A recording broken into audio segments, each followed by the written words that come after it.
I'm often asked why organizations don't achieve climate resilience. What do we even mean by resilience?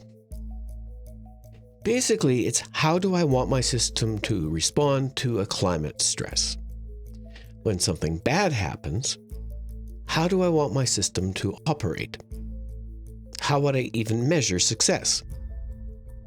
Before we start, we need to understand what our target actually is.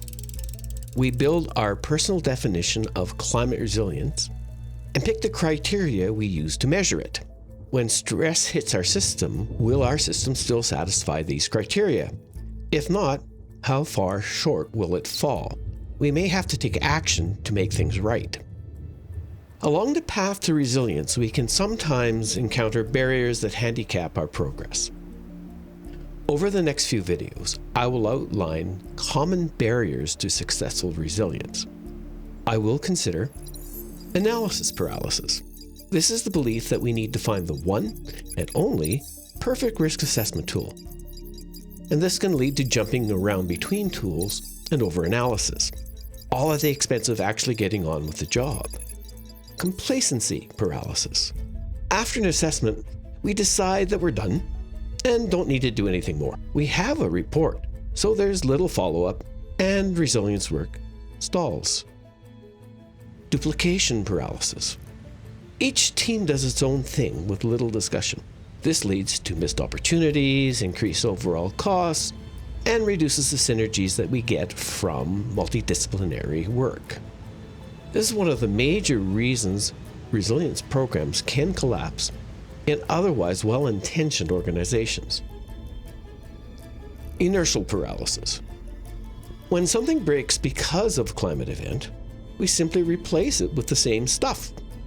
This is fast and dirty, but it doesn't consider why the system failed in the first place, and it leaves the risk unaltered. Conformity paralysis. Over generations, we've grown to rely on standard financial analysis to guide our decision-making. When we use these methods to evaluate resilience, though, it should come as no surprise that our resilience options fail because they don't meet these traditional financial targets.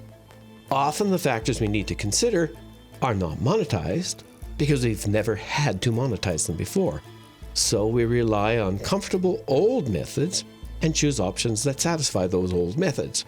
Resilience is set aside because we don't use the analytical methods we need to use to properly evaluate it. Perfectionary paralysis. Once a climate risk has been identified, we need to fix it. Sometimes we're tempted to do nothing at all until we find the perfect fix. We want to take all of the risks down to zero in one fell swoop. And this stalls progress almost completely and ignores how an innovation actually happens. That's step by step. So things just stall. Departmentalization paralysis. We can fail because we treat resiliency as a unique, specialized activity done by an exclusive group of experts.